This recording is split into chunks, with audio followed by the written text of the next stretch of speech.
Więc jakby tak, to plusy i minusy, coś za coś. I tak jest zawsze i wszędzie, coś za coś.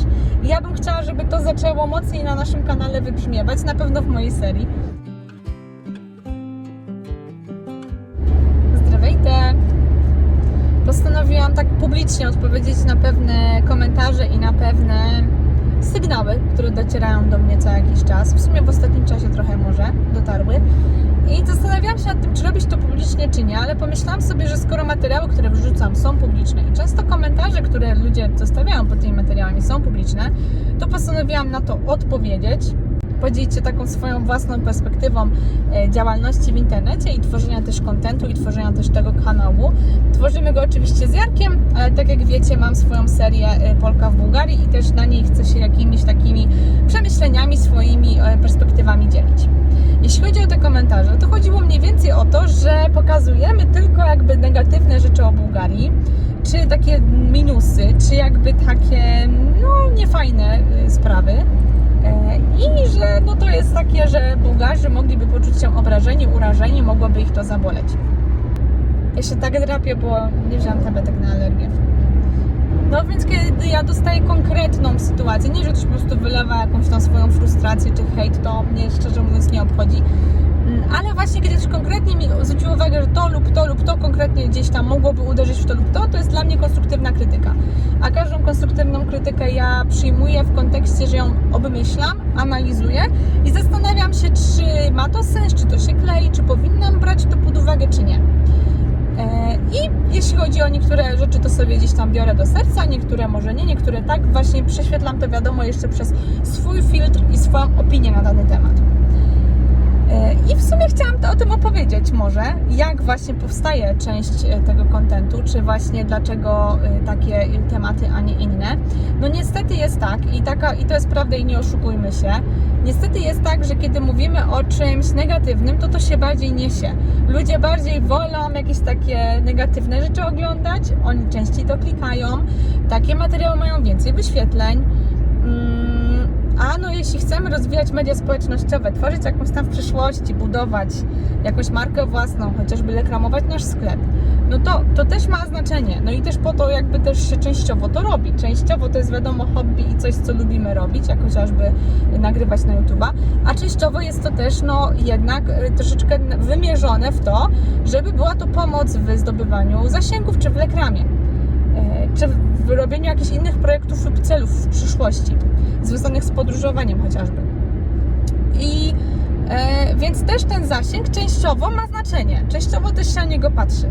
No więc jeśli klikacie tylko albo w większości rzeczy negatywne, jeśli klikacie w większości rzeczy, które są takie kontrowersyjne albo być może kogoś urażą, no to jakby sami powodujecie to, w cudzysłowie, sami powodujecie to, że jest to promowane przez algorytm, więc takie filmy mają dużo wyświetleń i nie tylko, że my, ale ogólnie twórcy internetowi mogą wtedy mieć pokusę i robić to właśnie, bo to się klika.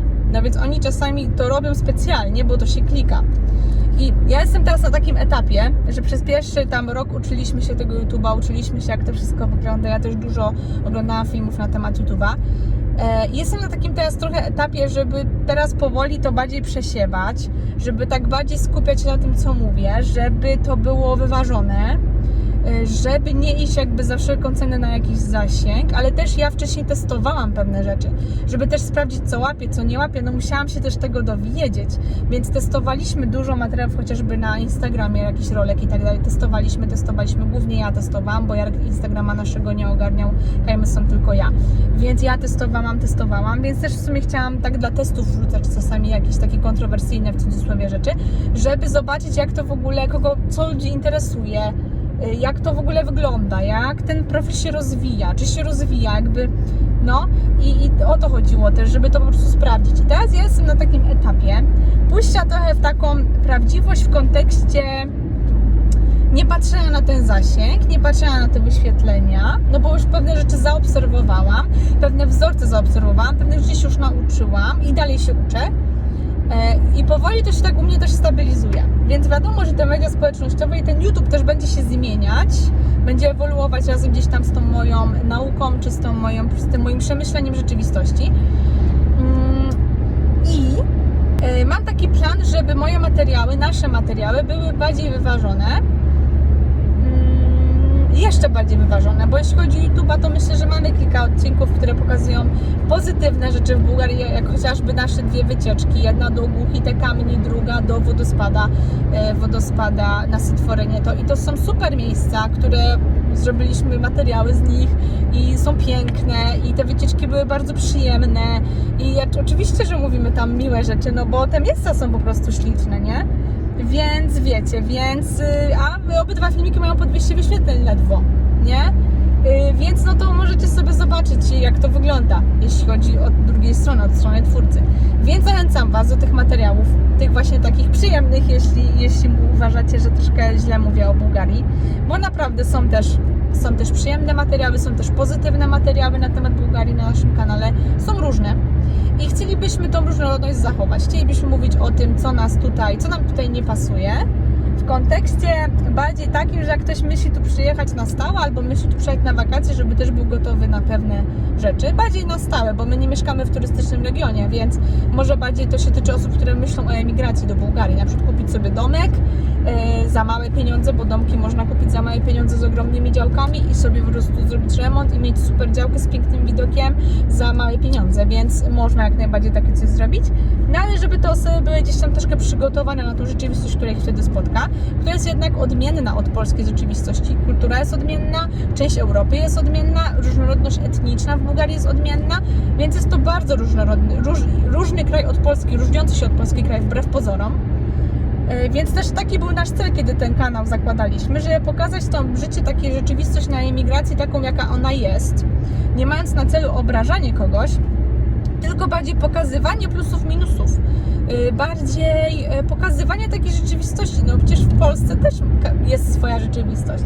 Też są plusy i minusy mieszkania w Polsce. Ja nie cierpię tego w Polsce, że tam prawie ciągle pada. Byłam teraz w Polsce w czerwcu, 2 tygodnie lało dzień w dzień prawie. Były 2 dni ładne. Tu mam słońce cały czas. Więc jakby nie cierpię tego, dlatego wyjechałam z Polski, bo po prostu już nie mogłam w tym klimacie wytrzymać. Chodziło o brak słońca, więc wybrałam słoneczny kraj i teraz mi się bardzo dobrze tutaj mieszka. I to, że mi się dobrze mieszka, no to też chciałabym, żeby wybrzmiewało z tych filmów, dlatego mamy w planach, już od też kilku miesięcy mamy w planach nowe tematy, nowe filmy właśnie, które by też mówiły o tych plusach mieszkania w Bułgarii. I ta Polka w Bułgarii chyba też taka by była, żeby była taka, chciałabym, żeby ta seria na naszym kanale była taka zrównoważona. Trochę plusów, trochę minusów, wiecie, tak, nie? To zrównoważyć fajnie. Więc jakby, tak, chyba ogólnie chciałabym takiej możliwości mówienia szczerze o tym i w ogóle o życiu na tej emigracji w taki sposób szczery, żeby nie być też oceniana w kontekście, że ja kogoś ranię czy obrażam. I chciałabym mówić o tym szczerze, równocześnie to jakoś też wyważając, żeby właśnie to nie było obraźliwe. I chciałabym też być tak odebrana, że mówię szczerze, co myślę i to są i dobre rzeczy, i złe rzeczy. I ja myślę i dobre rzeczy, i złe rzeczy, bo w życiu tak jest, że są dobre strony, złe strony, plusy, minusy każdej sytuacji. Że na przykład ja mam mega piękne mieszkanie, 90 metrów, mam 4 pomieszczenia, 3 pokoje, ogromna przestrzeń, super, ale ona ma gorszy trochę standard niż gdybym miała w Polsce mieszkanie. Na przykład nie mam w kuchni ciepłej wody podłączonej, mam ciepłą wodę w łazience, ale mam mega przestrzeń za to, gdzie w Polsce za taką przestrzeń musiałabym zapłacić 10 razy chyba tyle niż płacę tutaj. Tak, w życiu wszystko ma swoje plusy i minusy i my po prostu sami jako ludzie decydujemy, które minusy jesteśmy w stanie znieść, które plusy są dla nas ważniejsze i na tej podstawie decydujemy, kim zostajemy, jaki mamy zawód, co robimy, gdzie mieszkamy, w jakim kraju, w jakim mieście, w jakim miejscu. I właśnie tak, właśnie o to chodzi, że to jest bardzo subiektywne, ten odbiór jest subiektywny i chcę o tym pamiętać,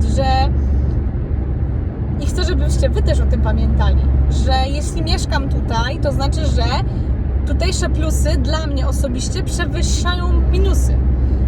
I o tym też chcę opowiadać i to chcę też pokazywać, więc mam nadzieję, że ta moja seria Polka w Bułgarii będzie się rozwijać na naszym kanale i będzie gdzieś tam tych filmów coraz więcej.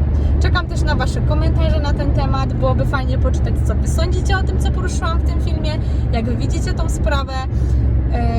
Tak, oczywiście zachęcam do szacunku i do konstruktywnej krytyki, ale jeśli mówimy o konstruktywnej krytyce, o konstruktywnej dyskusji, możecie się ze mną nie zgadzać i nie mam z tym żadnego problemu, bo każdy ma prawo do swojej opinii. Możecie powiedzieć o tym, że się ze mną nie zgadzacie w komentarzu, ale właśnie jeśli zrobicie to w odpowiedni, w sensie logiczny, normalny sposób, to jak najbardziej możemy dyskutować. Mogę też do jakichś komentarzy się odnieść w przyszłości, jak najbardziej, więc nie ma problemu. No i mam nadzieję, że widzimy się w kolejnych odcinkach Polki w Bułgarii, a także tych naszych wspólnych z Jarkiem na naszym kanale. A tymczasem, jeśli jesteście ciekawi, jak w ogóle się ta seria Polka w Bułgarii zaczęła, no to zapraszam Was do mojego pierwszego odcinka Polka w Bułgarii, który będzie tutaj na ekranie końcowym. Możecie sobie kliknąć i wejść. Ciao!